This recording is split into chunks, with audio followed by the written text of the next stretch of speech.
राधे राधे। मेरे चैनल में आप सबका स्वागत है। आचार्य चतुरसेन शास्त्री जी की लिखी कहानी पतिता आज सुनते हैं। मैंने कभी दिल्ली अच्छी देखी ना थी। बहुत तारीफ सुनी थी। बिजली की रोशनी, मोटर, सब कुछ मेरे लिए सब स्वप्न सा था। अब तक मैं देहात में रही। मैं पहाड़ में पली और बड़ी हुई। मेरे माँ बाप जमींदार थे। नाम जबान पर लाना नहीं चाहती। मैं कलंकित हुई। उन्हें क्यों बट्टा लगाऊं? मैं उनकी इकलौती बेटी, गोदों में पली और प्यार में नहाई। मेरे से सुखी कौन था जब मैं सुनहरी धूप में उछलती कूदती सामने के हरे भरे पर्वत श्रेणियों पर दौड़ धूप करती थी। मेरी पड़ोसनें गीत गाती घास का गट्ठर सर पर लादे सामने से निकल जाती। झरने के मोती के समान उज्ज्वल और बर्फ के समान ठंडा पानी इठला इठला कर पीती। उसमें पत्थर मारकर कभी उछालती, कभी पत्ते की नाव बनाकर बहाती। ओह, मैं कितना हंसती थी। हंसते हंसते आंसू निकल जाते थे। आज तो रोने पर भी नहीं निकलते। मालूम होता है कलेजा ही सूख गया है। लड़कियों को मैं खूब मारती, पर पीछे उन्हें चुमका कर पुचका कर राजी भी कर लेती। मुझ में अकड़ भी खूब थी, पर मैं भोली भी थी। एक ही थी जो कोई मुझे प्यार से बोलता, मैं उसके पास जाकर जरा टेढ़ा हुआ और बस फिर मैं टेढ़ी। जीवन क्या होता है मैंने कभी नहीं जाना। मैं बड़ी हो जाऊंगी या मैंने सोचा मुझ पर दुनिया की कोई जिम्मेदारी पड़ेगी, इसका ध्यान बिना भविष्य के आने वाली दूर में हिमालय के पवित्र दूध के समान उज्ज्वल चांदनी बड़े बड़े मखमली गोद में अपने 11 साल व्यतीत किए। दिल्ली देखकर सचमुच मैं घबरा गई थी। मुंशी के घर में घुसते तो भय लगता था। वह घर था कि दैदीप्यमान इंद्र भवन। उसकी सजावट देखकर मेरी आंखें बंद होने लगी। दूध के समान उज्ज्वल चांदनी, बड़े बड़े मखमली गद्दे, मसनद, तस्वीर, श्रृंगारदान, आईने और न जाने क्या क्या। मेरे पद स्पर्श या छू लेने से कोई वस्तु मैली न हो जाए, इस भय से सिकुड़ कर कोने में खड़ी हो गई। मैं मैली कुचैली गांव की अल्हड़ बच्ची इस घर में कहाँ रहूंगी।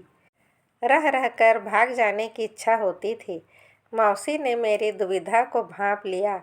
उसने पास आकर कहा, जा बेटी, ऊपर हीरा है और भी कई जने हैं, तू वहाँ जाकर बैठ। मैं ऊपर चल दी। क्या देखा कह दूँ? वहाँ रूप बिखरा पड़ा था, मानो चांद को जमीन पर किसी ने दे मारा हो और उसके टुकड़े बिखरे पड़े हों। सब 10-15 थी और चुहलबाजी में लगी हुई थी। किसी की कंघी चोटी हो रही थी, किसी का उबटन। कोई साड़ी पहन रही थी, कोई गजरा गूंथ रही थी। सभी नवेलियाँ थीं। यौवन उनके अंगों से फूट रहा था। यौवन और सौंदर्य के ऊपर एक और उन्मादनी वस्तु थी जिसे तब न समझा था। बहुत दिन बाद जब मैं उनसे मिल गई, समझा वही वेश्यापन की दृष्टा, और उसने उन्हें आफत बना रखा था। वे लड़कियों के छोटे छोटे अंगारे पड़ रहे थे। वे लड़कियां नहीं थी, छोटे छोटे अंगारे थे, बड़े दहक रहे थे, छूते ही छाले उत्पन्न कर दे। इन सब के बीच में हीरा थी। उसका भी तो कुछ वर्णन करना पड़ेगा। वैसा अब तब से आज तक यद्यपि मैंने जीवन भर रूप के सौदे किए, पर देखा ही नहीं, सुना भी नहीं। इटली के कारीगर की बनाई संगमरमर की प्रतिमा की भांति सुराहीदार सफ़ेद गर्दन, उठा वह बाल सुखा रही थी। एक भारी दुपट्टा उसके वक्ष स्थल पर अस्त व्यस्त पड़ा था, पर उस अनिंद्य वक्ष स्थल को श्रृंगार करने और किसी परिधान की आवश्यकता ही न थी। प्रभातकालीन विकसित कमल पुष्प के समान उसकी बड़ी बड़ी आँखें और लाल लाल हो हल्के पारदर्शी रंग से प्रतिबिंबित उसकी मुख मुद्रा को लोकोत्तर बना रहे थे। उसके दांत किस कारण बनाए गए थे यह हमें क्या पता, पर देखा पर उसकी चमक से कौंध लगती थी। हीरा ने हमें देखा और मुस्कुराकर पास बुलाया, गोद में बैठाकर कुछ प्यार किया। मेरे देहाती वस्तुओं को देखा और हंसती हुई उसने प्यार से मेरे गालों पर चुटकी ली और श्रृंगार में लग गई। मैं घबरा गई। उस प्यार में, उस श्रृंगार में मैं भूल गई अपना पवित्र बचपन, खेल कूद, वे पर्वत श्रेणियाँ, माता पिता, सहेली, सभी को। मेरे मन में रंगीन भाव की रेखा उठी और धीरे धीरे मदमस्त हो चली। परंतु उस भीषण ऐश्वर्य रूप की जड़ में जो पाप था उसे मैं कैसे समझती? पाप कहते किसे हैं यह मैं कैसे जानती? जीवन के सुख और ऐश्वर्य के पीछे एक धर्म नीति छिपी रहती है, यह मुझे घर में बताता कौन? फिर भी मेरी आत्मा ही ने मुझे बताया। वही आत्मा अंत तक मेरे कर्मों की नियंता रही। मैं उसे घर में सब कुछ देखती थी। मैं उस घर में सब कुछ देखती थी। मैं कह चुकी हूँ कि वे 10-15 थी, पर मैं सबसे छोटी थी। नए कपड़े और इत्र और ना जाने क्या क्या था। सबकी खातिर भी बहुत होती थी। साथ ही मैं सबका अध्ययन करने लगी, जिन पर मुझे ईर्ष्या थी। मेरी ईर्ष्या की प्रधान यात्री थी हीरा। वही तो एक थी। घर घर, नगर नगर में और दूर दूर तक उसकी चर्चा थी। उसका रूप था दोपहरी थी। उसकी वह दांत पंक्ति मोती सारंग कटीली या है मंदा से मंद हास्य, हंस किसी गर्दन, सांचे में ढला बदन। कितने सेठ साहूकार, राजा राही, नवाब शाह अधीर बनाए था। वे उसके पास आते, क्या क्या अर्ज करते। दासियां हुक्म की बंदी रहती। सुनहरे खाट, रंगीन पर्दा, उसे डाह की नज़र से मैंने क्या देखा नहीं था। एक दिन अचानक मौसी ने कहा, आनंदी ले अपना कमरा पसंद कर। कौन सा लेगी? मैं तुझे भी अब अलग कमरा दूंगी। उसे तेरी मर्जी का सजाऊंगी। कपड़े लत्ते साड़ी जो जो तेरी पसंद का हो बाजार से जाकर ले आ। कपड़े और श्रृंगार, पटार और कपड़े के लिए ले 1000। जेवर के लिए तुझे मैं अलग से दूंगी।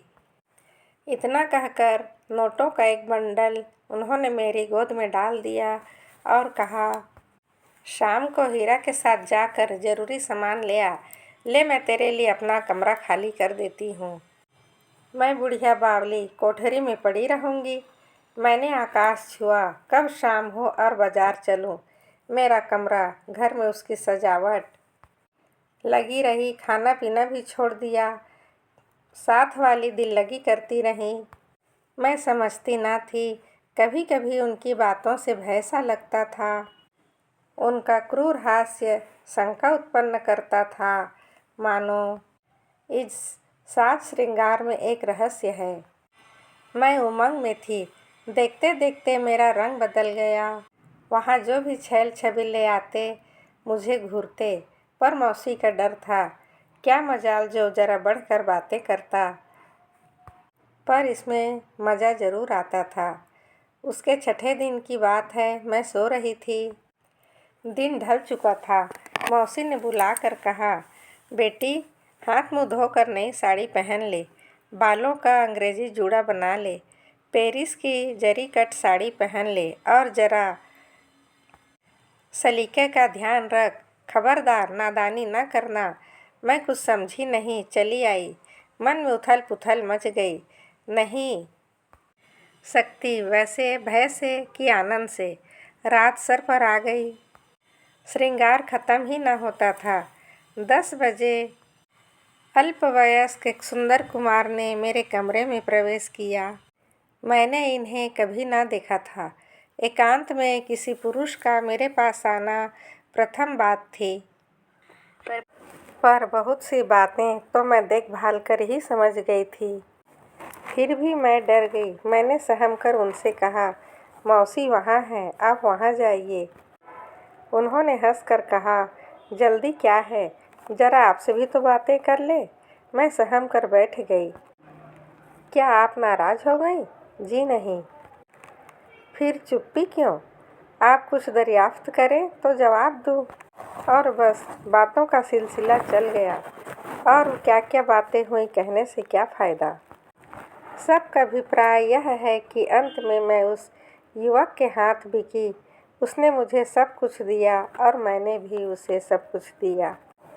मैं वैश्या थी भी नहीं और उस व्यक्ति को समझती भी नहीं थी। मेरा जीवन था, समय था और उसका प्रभाव था। मैं क्या करती? मैंने तन मन उसे दिया और उसने मैंने जो आज तक न पाया था उसने दिया। उसे दान समझ के अब तक के सभी ठाठ थे। मैं नए जीवन के गृहस्थी का रहस्य समझी, पर यही तक होता तो मेरे बराबर सुखी कौन था। पर मेरी तकदीर में वैश्या जीवन का रहस्य समझना लिखा था। 1 महीना स्वप्न की तरह बीत गया। सोते जागते मैं पूछती थी, वे बताते नहीं, टाल जाते। उनके चिंता ने मुझे परेशान कर दिया था। एक दिन मैंने उन्हें घेर लिया। उन्होंने कह दिया, सिर्फ 3 दिन और तुम पर मेरा अधिकार है आनंदी। इसके बाद तुम मेरे लिए गैर हो गई। यह क्या बात है? मैं तुम्हारे लिए अगले महीने की तनख्वाह नहीं जुटा सकता। तनख्वाह कैसी? 3000 रुपये महीने पर तुम्हें तुम्हारी मौसी से लिया था। ऐसा होता तो फिर क्या बात थी? मैं तुम्हें ऐसी जगह ले जाता जहाँ किसी की दृष्टि न जाती। पर तुम किराए पर उठाई गई हो। मैंने 1 महीने का किराया दिया। अब जो किराया देगा उस पर तो उसका तुम पर अधिकार होगा। मैं तड़प उठी। ये कैसे संभव है? मैं तुमसे प्यार करती हूँ। क्या तुम नहीं करते? अपनी जान से बढ़कर। फिर हमारे बीच में कौन है? रुपया। पर मैं उस पर लात मारती हूँ। पर तुम्हारी मौसी तो उस पर मरती है। मैं उनसे कहूँगी, बेसुध है। क्या तुमने कहा था? मैं 1000 देने को तैयार हूँ। यह क्या कम है? 1000 माहवार तो तुम्हारी जूती पर खर्च होता है। पर मैं तो अपना शरीर और जान तुम्हें दे चुकी। इसका तुम्हें अधिकार नहीं। वे रोने लगे। वे चले गए। मैं रात भर रोती रही। मेरी आंखें फूल गई और छाती फटने लगी। सुबह मौसी ने कहा, तुम्हें मुजरे पर जाना है। सब तैयार सामान करके रख लेना। जो कहना चाहती थी कह न सकी। सोचा लौट कर कहूँगी। मेरा नाम हीरा है, बस इतना समझ लिए। मैं कुछ और नहीं बता सकती। हजारों मनुष्यों ने मेरे शरीर को देखा, बलात्कार किया, होनी अनहोनी सब हुई। राजा महाराजाओं से लेकर घृणास्पद, कलंकी और उन्मादी भी थे। सभी ने एक ठीकरे में खाया। लोग कहते हैं कि मैंने रूप पाया और यह भी कहते हैं उसे खूब बेचा। पर मुझे सब कुछ खरीद कर मिला क्या? इस अभागिनी की बात कौन सुनेगा? कौन इस पर आंसू बहाएगा? जगत में मेरा सगा है कौन? कौन फूल के कीड़ों का नाम बहुतों ने सुना होगा। उन जहरीले कीड़ों ने खाया मुझे। दुनिया कैसी प्यारी थी। वे सब कहाँ चली गई? स्वप्न की माया की तरह। स्त्री क्या कोई वस्तु? आज मुझे मालूम हुआ जब मैंने स्त्रीत्व खो दिया। भगवान साक्षी है, मैंने रूप को बेचा नहीं, न मैंने उसका मोल किया न बेचा। अभागिनी सीधी सादी बालिका अपना रूप को कितना देखती। देखने वाले देखते हैं, यही कैसे समझती। मैं जब तक बच्ची रही तब तक जाने दीजिए। पर दिल्ली आने पर न बाप था न भाई था। पर जो थी वह माँ से भी ज़्यादा सगी। स्वयं हाथों से नहलाती, उपटन लगाती, सुगंध लगाती, नज़रों से सजाती, मोटर में बैठा कर घुमाती। तब कौन मेरे बराबर सुखी था? तब मुझे कुछ काम न था। उस्ताद जी आते। उनकी सफ़ेद दाढ़ी भद्दी सी मोटी सी है ना, मीठी मीठी बोली, कैसी प्यारी प्यारी बातें करते। वे गाना सिखाते। मैं उनकी नकल करती। वो ठीक इतना सही उतरती कि लोग रास्ता चलते हुए खड़े हो जाते। मैं इतराती थी। उत्तम से उत्तम भोजन वस्त्र बिना मांगे हाजिर थे। उत्तम से उत्तम भोजन वस्त्र बिना मांगे हाजिर थे। मैं बड़ी हुई। तीसरे पहर से ही उपटन, श्रृंगार, केश विन्यास और नई नई साड़ियों को पहनने का उपक्रम जो चलता तो दिया जले तक तैयार हो पाती। इत्र से भभकते हुए उस कमरे में नरम कालीन पर मैं जाकर बैठ जाती। बड़े बड़े सेठों के जमात आते। मेरी स्वर लहरी पर वे बिछ जाते, रुपयों की बौछार करते। आधी रात बीत जाने पर झोली भर रुपए ले मैं नई माँ को देती तो वह छाती से लगा लेती। बारंबार बेटी कहती, मैं जरा भी थकान न मानती। पकड़ कर जो सोती तो प्रभात हो जाती थी। हाय, मैं समझती थी यह मेरा आदर है। गायन कला मेरा गुण है। मैं सैकड़ों लोग रिझ रहे हैं, पर यह भेद तो पीछे खुला। वह मेरा नहीं, मेरे शरीर का, रूप का आदर था। वह गायन तो एक बहाना था, एक छल था, एक तीर था जिससे शिकार करते थे। मेरी अज्ञान अवस्था में कितने शिकार मारे गए, अब मैं क्या बताऊं। उस दिन कोई त्योहार था, शायद तीज थी। मैं नहाकर बैठी थी। मेरी सहेली ने बुला भेजा। मैं जाने की तैयारी में थी कि माँ ने कहा, बेटी बनारसी साड़ी आई है, पहन लो। आज तेरी तकदीर का सितारा बुलंद हुआ। महाराजा ने तुझे नौकर रख लिया है। तुझे वहीं जाना है। अभी मोटर आ रही है। मैंने चाहा था तुझे रानी बना दूंगी। इच्छा पूरी हुई ना? समझी? रानी बनने के बाद तो कुछ समझी? रानी बनने में नौकरी का क्या मतलब? मैंने पूछा। नौकर रखना से क्या मतलब? मैं किसी की नौकरी नहीं करूंगी। उदासियाँ तेरी खिदमत करेंगी। मैं समझ ना सकी, पर मुझे आनंद ना आया। मैं चिंता में पड़ गई। यहाँ मेरा है कौन? मुझे कौन प्यार करेगा? मैं बेचैन हो गई। मैं मूर्खा इस वृद्धा को ही अपना सबसे बड़ा हितू समझती थी। जहाँ गई वहाँ फाटक पर पहुँचते ही मेरे होश उड़ गए। ऐसी बड़ी कोठी, ऐसा सुंदर बगीचा जन्म ने में ना देखा था। गाड़ी पहुँचते ही संगीनधारी सिपाही ने गाड़ी रोककर पूछा, गाड़ी में कौन है? मौसी ने कान में कुछ कहा। वह रास्ता छोड़कर खड़ा हो गया। गद्देदार कुर्सियाँ, कोच और एक से एक बढ़कर सजावट और तस्वीर, क्या क्या बयान करूं मैं। पागल सी बैठी देख रही थी। हृदय धक धक कर रहा था। बोलना चाहा, पर मौसी ने होंठ पर उंगली रखकर संकेत कर दिया। थोड़ी डर गई। एक पहरेदार ने अपने पीछे का पर्दा उठाकर अपने पीछे आने का संकेत किया। कई बड़े बड़े दालान पार करके अंत में एक निहायत खुशरंग, एक बड़े सजे कमरे में पहुंची। देखा 30 साल का एक अत्यंत रुआबदार रूप पुरुष चुपचाप बैठे धुआं फेंक रहे हैं। मौसी ने जमीन पर झुककर सलाम किया और मैंने भी। हाथ का सिगार एक ओर फेंक कर महाराज उठ खड़े हुए। उन्होंने बड़ी बेतकल्लुफ़ी से मौसी का हाथ पकड़कर बैठाया। फिर मुस्कुराकर मेरा मजाज पूछा। मैं तो सकते की हालत में थी। मौसी ने फटकार कर कहा, बेवकूफ़, सरकार मिजाज पूछते हैं और तू चुप है। वे हंस दिए और बोले, हीरा सही है ना हुजूर, यही तो कनीज है।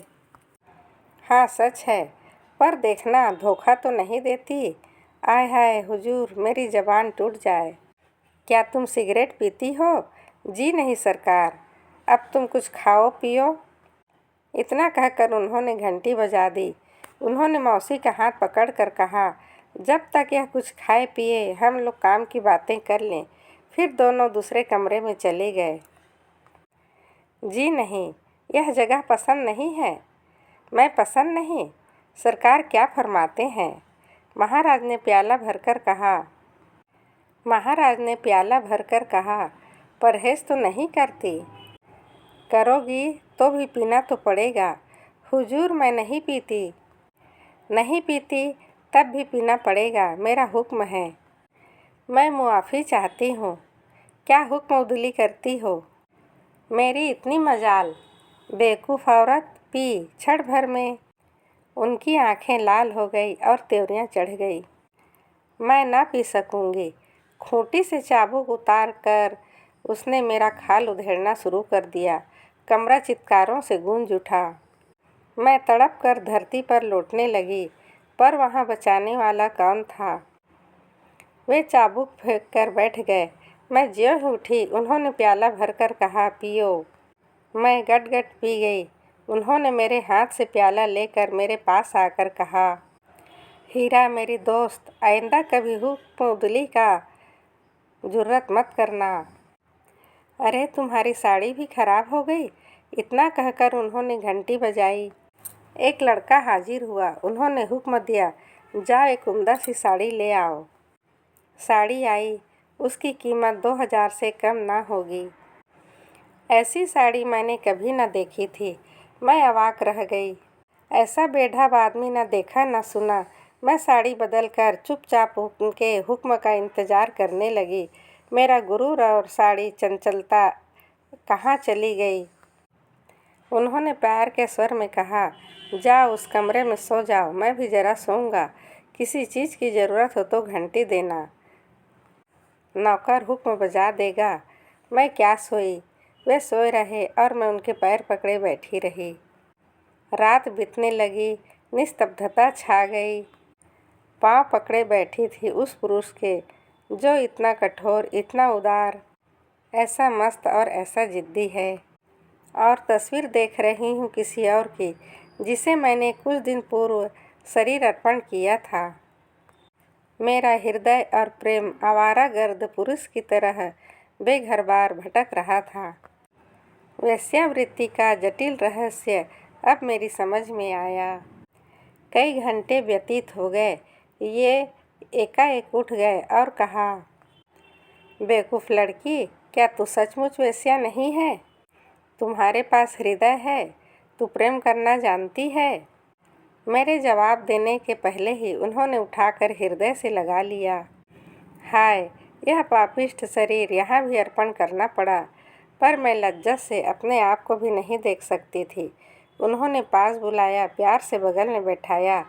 क्या क्या कहा, यह सब बड़ी कठिनाई से भुलाया। अब याद क्यों करूं? मैं समझी थी मैं नौकर हूँ, पर मैं थी रानी, नौकर थे राजा साहब। वे कितना प्यार करते थे, कितना लाड़ करते थे। मैं क्या होश में थी? जो समझ शक्ति पुरुष स्त्री जाति को किस तरह सुख देता है, वह केवल स्त्री की शक्ति है। यह सब क्यों करते हो? तुम ही जब मुझे प्राप्त हो, फिर कुछ मुझे चाहिए क्या? वे हंसते थे। मेरे हवा की तरह उड़ गए। मुझे मूर्ख ने समझा ही नहीं कि यह सब कुछ मेरे लिए नहीं, मेरे रूप के लिए है। और मैं स्त्री नहीं, वेश्या हूँ। इस वेश्या के अनुरूप ही तो मुझे चौपट किया गया।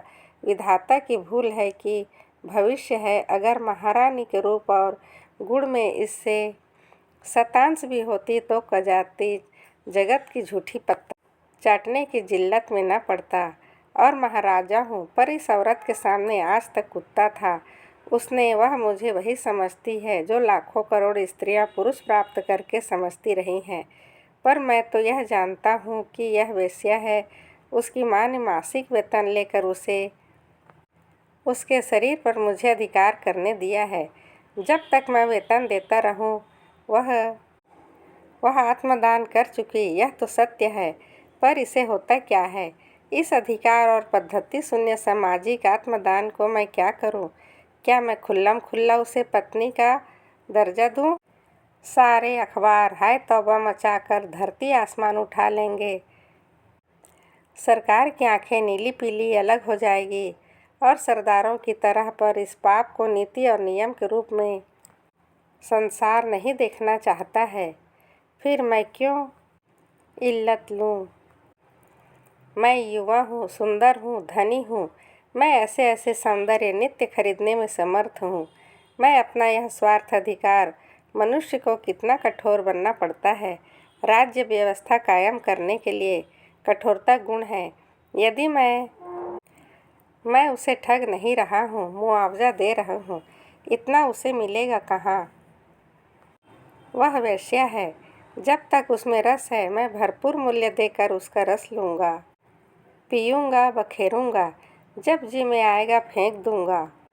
यह स्त्री जाति तो है, सर्दी की धूप की तरह यौवन ढलता है। पुरुष होकर सुयोग पाकर मैं क्यों उस प्राप्त यौवन को छोड़ूं?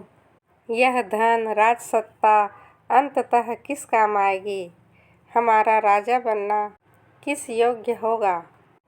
पूर्व काल के राजागण युद्ध करते थे, जीवन मृत्यु सदा उनके समझ थी।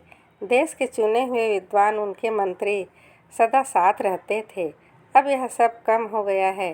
प्रबल प्रतापी हमारे सरकार कर रही है। हमें छुट्टी है। इस जीवन भर के अवकाश में यदि हम जी भर कर यौवन और भोग को जो धन से प्राप्त हो सकता है न भोगे तो हमारे बराबर हम कौन? यह वेश्या है, यह बात उसे समझ रखनी चाहिए।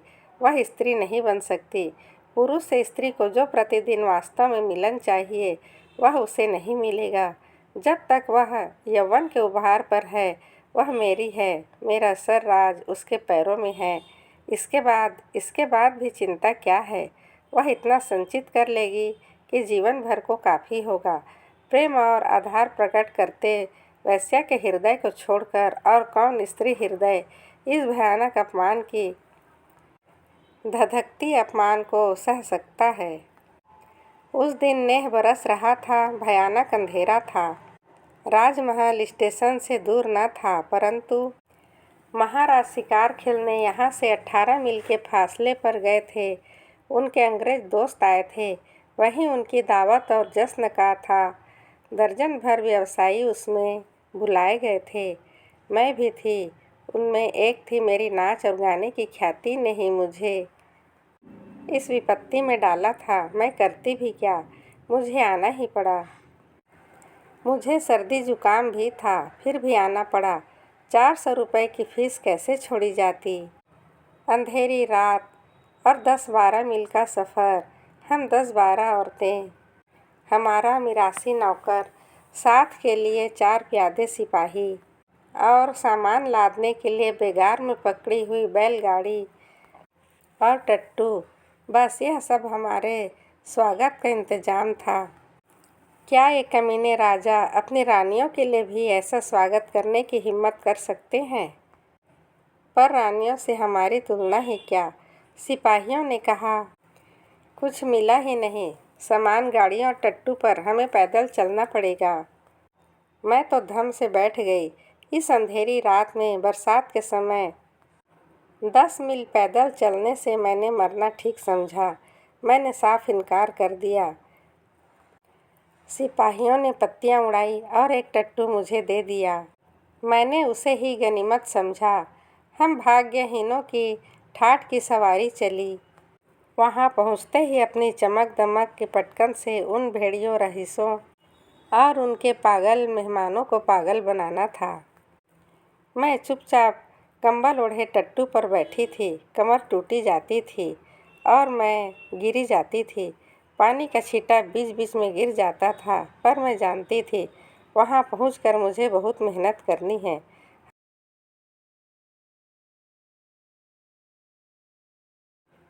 पेशवास पहनकर महफिल पर पहुँचना चाहिए। मैंने अधमरी सी होकर साथ की वेश्या से कहा, अभी तो मुझसे एक पैक भी उठाया नहीं जाएगा। उसने कहा, बेवकूफ़ हुई है, जल्दी कर, ऐसा कहीं होता है? उसने जल्दी जल्दी 2-3 पैक शराब पिलाई। मुझे सजना पड़ा। मेरा अंग अंग टूट रहा था। मैं मरी जाती थी। मुझे जोर का जोर चढ़ रहा था। मेरे पास मिनट मिनट पर संदेश आ रहे थे। हीरा पहले ही महाराज के पास थी। उसने कहला भेजा था, आनंदी जल्दी कर, सभी लोग तेरा नाम रट रहे हैं। मेरा श्रृंगार हुआ। जड़ाऊ गहने, मोती के पेशवाज, जड़ाऊ पेटी कसकर, इत्र पाउडर से लैस होकर छम छम करती महफिल में जा पहुँची। मैं क्या पहुँची, लोग तड़प गए। बिजली गिरी। हाय हाय से महफिल गूंज गई। महाराज पागल हो रहे थे और दोस्त लोग उछल रहे थे। फूलों के गुलदस्ते मुझ पर बरस रहे थे। महफिल में तालियां गड़गड़ा रही थी। वंश मोर का शोर आसमान को चीर डालता था। उधर एक मैं जोर करके बेहोश हो गई थी। मैं कब तक उस दशा में पड़ी रही नहीं कह सकती। किसी ने झिंझोड़ कर जगाया। आंखें खोल कर देखा, हीरा है। मैं उसे देखते ही लिपट गई। ध्यान से देखते ही मालूम हुआ हीरा का वह रूप रंग उड़ गया है, पीली पड़ गई है। उनकी उन सुंदर आँखों के चारों ओर नीले दाग पड़ गए हैं। गले की हड्डियाँ निकल आई है। वह मुझे इस प्रकार देखते देखकर हंस पड़ी। वह हाथ से कितना रुके, मेरे मुंह से बात न निकली। मैं नीची दृष्टि किए सोने लगी। हीरा ने कहा, उठ कर जल्दी कर, तुझे महाराज ने याद फरमाया है। मैं डर गई। यह किसी तरह संभव नहीं हो सकता। क्या मैं इस समय महाराज के पास जाने योग्य हूँ? इस बहस में क्या पड़ना, तुझे चलना पड़ेगा। मैं हरगिज नहीं जाऊंगी। उसने प्यार से मेरे सर पर हाथ फेरा, पुचकारा और कहा, बेवकूफ़ी ना कर। यह घर नहीं है, रियासत है। महाराज के हुक्म-उदूली की सज़ा तुझे मालूम है? क्या मार डालेंगे? ये तो कुछ सज़ा ही नहीं है। मैंने शंकित स्वर में कहा, ईश्वर न करे तुझे फजीहत उठानी पड़े। मेरी प्रार्थना यही है कि उनकी इच्छा में दखल न देना, इसी में खैर है। इतना कहकर उसने मुझे उठाया, पर मैं उठ ना सकती थी। किसी तरह उसने उठाया, बढ़िया साड़ी मुझे पहना दी, बालों का श्रृंगार कर दिया और कुछ अदब कायदे की बातें समझा कर पहुँचा आई। मैंने देखा उसके मुँह फेर लिए है और आंसू पोंछ रही है। मेरा शरीर वास्तव में काबू में न था। मैं समझ ही ना सकी। मैं बदहवास सी महाराज के सामने गिर गई। वहाँ क्या हो रहा था, यह सब मैं देख न सकी। वहाँ सभी लुच्चे लफाड़ी शराबी मौजूद थे। वे सब नर पिशाच से। वे सब शराब पी पी कर पशु हो गए थे। उन्होंने लज्जा बेच खाई थी। मुझ पर जैसी बीती मैं वेश्या होकर भी वर्णन नहीं कर सकती। जगत का कोई भी खूंखार पशु किसी अबला स्त्री पर इतना अत्याचार न कर सकेगा। जोर से जलती हुई थकी हुई मुझ बदहवास गरीब के साथ तूने क्या किया? इन भेड़ियों को रोका, प्रतिकार किया, परंतु शीघ्र ही बदहवास हो गई। मैं इस अवस्था में डोली पर लाकर दिन निकलने से पूर्व दिल्ली रवाना कर दी गई। सेकंड क्लास के डिब्बे में अकेली थी। मैंने सब खिड़कियां खुला दी थी। सुबह की ठंडी ठंडी हवा से मेरी तबीयत ठीक हुई। रात को मुझ पर जो अत्याचार हुआ था साधारण था, पर मैं जानती हूँ जगत के मर्द से इससे शोभित ना होंगे। वेश्या के बाहरी स्वरूप को सभी देखते हैं, भीतरी रूप तो हम स्वयं ही देखते हैं। मैं जरा उठकर देखने लगी। रेल की पटरी के बराबर ही बराबर सड़क थी। उस पर एक मोटर तेजी से दौड़े चली आ रही थी। बड़ी बेचैनी से गाड़ी को देख रही थी। स्टेशन आया, गाड़ी खड़ी, एक कर्मचारी उसे मेरे डिब्बे में बैठा गया। डिब्बे में बैठते ही वह हथीनी लगी। हाँफती हुई वह दोनों मुंह हाथ ढककर बैठ गई। गाड़ी के चलते ही मैंने उसके पास जाकर कहा, आपको कुछ तकलीफ़ है क्या? उसने सिर उठाकर देखा। मुझे देखकर जोर से मेरा हाथ पकड़कर कहा, कुछ नहीं, ईश्वर का धन्यवाद है कि मेरी इज्जत बच गई। तुम कहाँ जा रही हो? मैंने कहा, दिल्ली। मैं भी वहीं जा रही हूँ। तुम्हारा घर किस मोहल्ले में है और तुम्हारे पति क्या काम करते हैं? मैं क्या जवाब देती? मैं चुपचाप खड़ी रही। कुछ संभल कर मैंने कहा, आपको कुछ मदद चाहिए? हम कर सकते हैं, आप कहिए। तुम्हारे यहाँ कुछ घंटे ठहरना चाहती हूँ और अपने पति को तार द्वारा सूचना देना चाहती हूँ। क्या तुम मेरे लिए इतना कष्ट करोगी? ज़रूर। परंतु मैं फिर चुप हो गई। परंतु क्या? उसने घबरा कर कहा, तब मैं तवायफ हूँ। शायद आपको मेरे घर चलना पसंद न हो। वह स्त्री इस तरह चमकी जैसे बिच्छू ने डंक मारा हो। उसने मेरा हाथ छोड़ दिया। मैं अपनी जगह पर आ बैठी। कुछ देर सन्नाटा रहा। आत्मग्लानि के मारे मैं मर रही थी। उस स्त्री ने पूछा, कहाँ से आ रही हो? महाराज के महफिल से। उसने घृणा और क्रोध से मेरी ओर देखा। उसने ओठ काट कर कहा, उस हरामजादे को मैं मच्छर की तरह मसल डालूंगी। उसने मुझे भी तुम जैसा ही समझा होगा। मेरे कलेजे पर तीर लगा। मैंने धीरज धरकर कहा, मैं उससे घृणा करती हूँ। रात उसने मुझ पर बहुत जुल्म किया। हम अभागिनी स्त्रियों की तो सर्वत्र एक ही दशा है। मैं जो हूँ वह किस्मत से हूँ, पर आपकी कोई भी सेवा से मुझे खुशी होगी, यदि आप चाहें तो। उसने मेरी ओर देखा और कहा, मेरे स्वामी उस स्टेट में इंजीनियर हैं। मैं पर्दा नहीं करती हूँ। उस पापी ने मुझे और मेरे पति को एक आध बार चाय के लिए बुलाया था। उन्हें कल से ही कहीं बाहर भेज दिया गया और मुझे बुला भेजा। साहब हैं, यहाँ बैठें। मैं सीधे स्वभाव वहाँ चली गई, पर वहाँ धोखा था। मेरी इज्जत बचनी थी। मैं गुसलखाने की राह निकलकर मोटर से भागी हूँ। सीधी वायसराय के पास जाना चाहती हूँ। मैं दिखा दूँगी। किसी महिला की आबरू उतारने की कोशिश करना किसी गुंडे के लिए कितना कठिन है, फिर वह चाहे गुंडा हो कि महाराज ही क्यों न हो। इतना कहकर वह लाल लाल आँखों से मुझे घूरने लगी। मैं थरथर काँपने लगी। क्या यह आश्चर्य की बात थी, एक ऐसी वीर महिला के सामने जो अपनी इज्जत बचाने को जान पर खेल गई थी। मेरी जैसी जन्म भागनी जो इसे इज्जत को बेचकर पेट ही न भरती, शान से रहना भी चाहती है, क्या खड़ी रह सकती थी। मैं खिड़की में मुंह डालकर रोने लगी। मैंने उसका आंचल उठाकर आंखों में लगाया, उसे चूमा और मैं भर पेट रोई। मैंने अपने आप स्वीकार किया। मैंने मुंह फाड़कर कह दिया, ईश्वर ने मुझे जीवन में सच्ची स्त्री रत्न के दर्शन करा दिए। हम तो लाखों बेबस नारियां इस पवित्र जीवन से वंचित हैं। कोई भी माई का लाल इसका उपाय नहीं सोचता। उसने मुझे छाती से लगाया, प्यार किया। वह पवित्र वीरांगना बेटी की तरह दुलार करती दिल्ली तक आई। किसी तरह मेरी कोई सहायता स्वीकार न की। मुझसे कहा, मेरे पास रुपए नहीं हैं, तुम्हारे पास हो तो दे दो, ये कड़े रख लो, 600 के हैं। मैंने रुपए दे दिए। कड़े लेती न थी, पर वह बिना दिए कब रहती। वह मेरी आंखों से ओझल हो गई।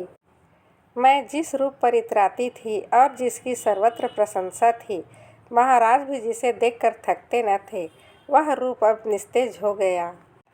महाराज के संकेत से मेरे शरीर और आत्मा के अधिकारी हो गए। जैसे पाकशाला में विविध स्वादिष्ट खाद्य पदार्थ से भरा हुआ थाल।